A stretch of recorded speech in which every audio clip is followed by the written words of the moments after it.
We talk about real stuff. In this video, we're going to talk about a situation that happened and as an opportunity to illustrate the difference between reacting and responding. Ah! Oh! Oh! As grown-ass adults, we deal with stuff every day. We are faced with the actions and creations of many humans in our world. Yep. And we get to decide how we let other people treat us. By the end of this video, we hope that you're going to see the example as we present it to you as a way you can make a conscious choice about what comes out of this and out of this and how you respond to the world around you.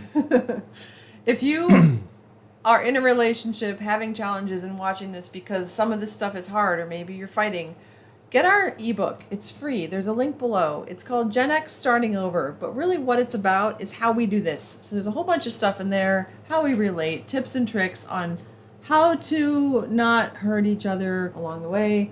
And when things come up that are difficult, how not to react and be in a place of responding. Yep. Let's talk about that. Let's do that because we met about 4.5 years ago is the time of the recording of this video. We met in our 40s, late 40s for me. I was 49. I know what it's like to not have what we have now. Mm-hmm. And so anything I can do to keep this growing and the energy moving in the right direction, I'm all for it. And one of the big ones for me was to find a partner that could actually respond to the world instead of react to it. Mm-hmm. And that was one of my favorite things about you almost immediately, beside how freaking hot you were. Aw, thank you. I appreciate that. I had much cooler hair then, but, I'm working on it.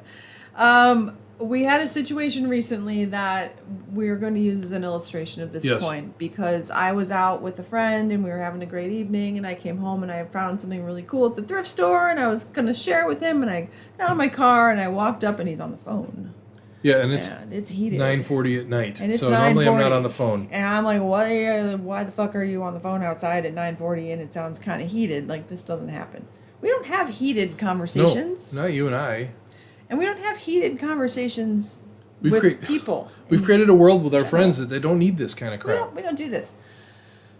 So it didn't take me long to figure out what was going on. And my initial reaction, so self-aware, holy shit, I can't believe this is happening, reaction, was take the phone out of his hand and hang it up. That was my initial desire and reaction that I wanted to do. What I did instead, because I just came home and like my happy bubble was like, boop, that's not relevant. Sit your ass down and witness and be present and don't get involved yet. Wait. And so I sat down and I didn't know what was going on. So my reaction would have been making an assumption, which is not fair. And then I understood that there was factors, I'm not going to get too detailed on this, but there was factors going on that were the reason he was having this communication. So I sat there and I listened and I witnessed it. And I would say I held space for that to happen supportively and without getting involved. All of me inside wanted to grab the phone and scream into it and hang up. Which I would not have been angry at her for. He probably would have been really okay with me intervening. And the delicate part of it was that it involved one of his kids, and once I understood that there was something going on there, I said I'm not getting involved. Okay, I'm just going to sit with this. So for me, the reaction part of me settled down into an observant space and a compassionate space and a supportive space, because I knew what he was going through was difficult and I did not want to add anything to that, which reacting would have probably also. Do you know how great just that statement is? I don't take that for granted. I didn't want to make it worse, despite how I felt. That's like one of my dreams to have ever found in a partner. Yeah. Please continue. So as I sat there and listened, I could hear the other side. I could hear the yelling, which is what was going on, and not mine. No, from the other side of the phone. It was not on speakerphone, by the way, and it was also not being recorded.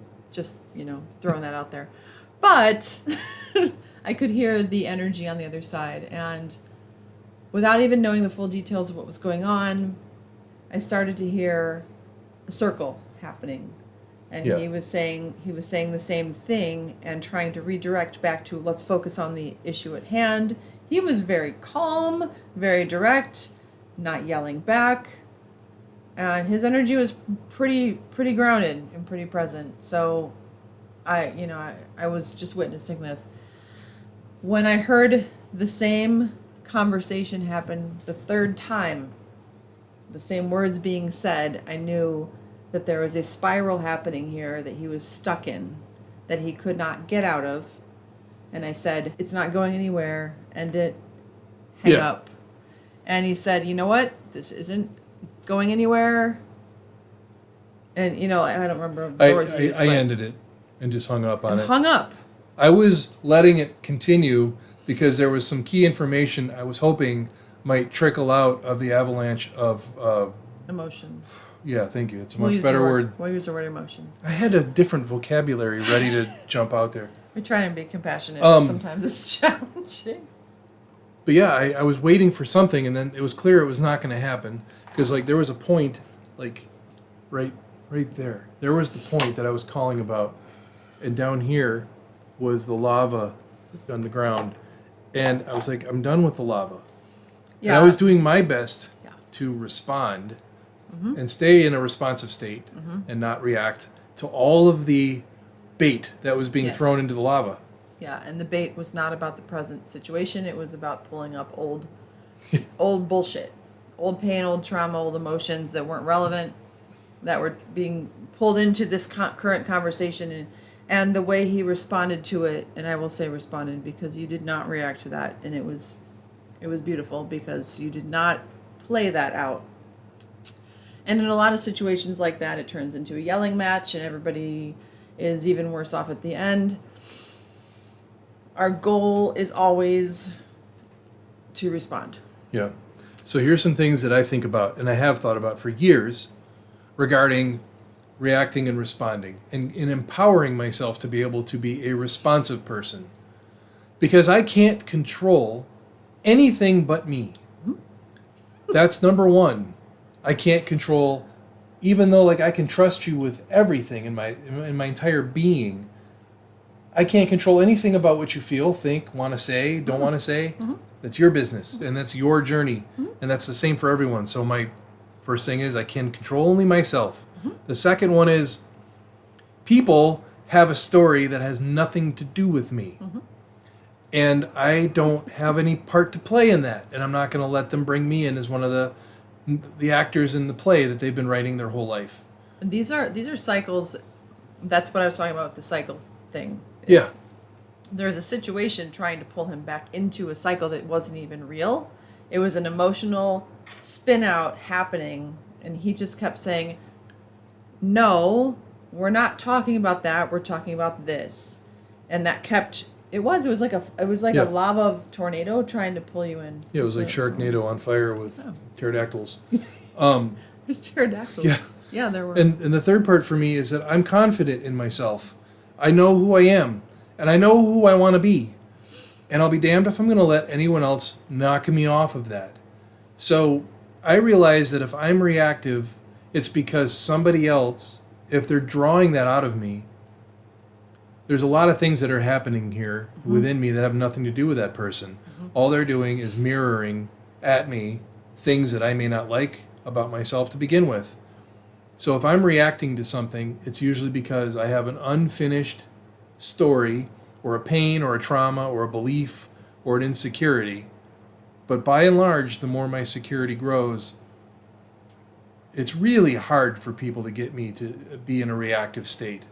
And at 54, I've earned a lot of scars, and I've walked through the mileage, and I've got this to where I know who I am, and I don't need anyone to like or dislike or approve or disapprove. I'm going to say, too, that this is not a switch that you flip. No, it's a process. If you are a reactive person, if you find that your emotions take over and it comes out of your mouth and you end up fighting and yelling and going back and forth with people, becoming aware that you're doing that is the first thing you can do. Becoming aware that you ever do that and saying, yeah, I totally do that. And this is when I did this. and owning that, because the only way you can change is when you start to own how you're acting and how it affects the people around you. So if you're like, yeah, well, I have 3 exes and we always fought and they're my exes. Okay, so what is the common thing here? Okay, so I'm reactive, and when anything annoys me, I fly off the handle, and then they dump me. Okay, well, that's good to know. So I'm going to stop flying off the handle, and I'm going, okay, I'm going to do a little scenario here for you. I got a new boyfriend that I'm dating, and he's amazing, and I was at his house, and he made me some dinner, and then he left his dirty dishes on the stove, and I went and I said, why didn't you do the dishes? And he was like, well, I was going to do them later, and then I had a choice. Are his dishes my problem right now? Do I really want to fight about this? Do I want to go get to know my new boyfriend? Maybe he does his dishes differently than I do. Maybe I could do them for him. There's so many ways when you can stop in the moment and realize that when you're trying to throw something at somebody else, reaction, pull it back in and look at it. What's true here? What's real here? What am I doing? Yeah. Do the fucking dishes and then go be with your new boyfriend and move on. Because he'll be like, oh, you did my dishes? Cool. And guess what? He's gonna like that. He's gonna say thank you. You just provided something nice for him. So we always have an opportunity to respond. And it takes a huge level of evolution in yourself to acknowledge and to be in the moment enough to say, holy shit, I am reacting huge. Okay, I'm perimenopausal, 49 years old here. This is a big deal for me because a lot of stuff that happens, my emotions and hormones are doing things as I'm adjusting through them. And I know that isn't her. And when I find even though myself it's her, going, it's not her. Well, nope, it's not him, it's you. Okay, hang on. Well, what is that? You are doing great. You really are. And I know this hasn't been easy. I'm telling you, like, being able to do this is a huge skill, and it's not something you're going to do overnight. But if you start becoming aware of it a little bit at a time, and you get better at it, and you get better at it, pretty much anytime you start to blame or point your finger at someone else, it's the exact moment of self-awareness. Yep. So when you say, okay, self, I need some help here. Whenever I start to blame or point my finger at someone else, I want you to give me a feeling of awareness. Go, oh, and realize I need to stop what I'm doing and look at what's true. I'll say this in a very straightforward way. If you have a reactive personality, stop making it everyone else's problem. Because anger and thrown out emotions, regardless of how they got in you, I'm sure there's sad stories that everyone can tell about what's going on with them. Of course. And we have compassion for that. But you don't have the right to make it everyone else's problem. I don't have the right to take what I'm feeling and make it other people's issue. I don't have a right to throw it at them and then expect them to handle it perfectly. I don't have the right to take whatever my agencies are and my rights are and supplant them on someone else. There's help out there for it. Lots of help. And we want you to get it. So if you have a reactive or a responsive personality, or if you've been on this journey, we would love for you to share it in the comments below. Tell us your stories. We Please. love stories. Like and subscribe to our channel. We want to help more people learn how to understand and love each other better. Yep. To improve communication, to catch this stuff earlier, to stop these abusive cycles, and to live happily ever after. Or something like that. Ah! Oh! Oh!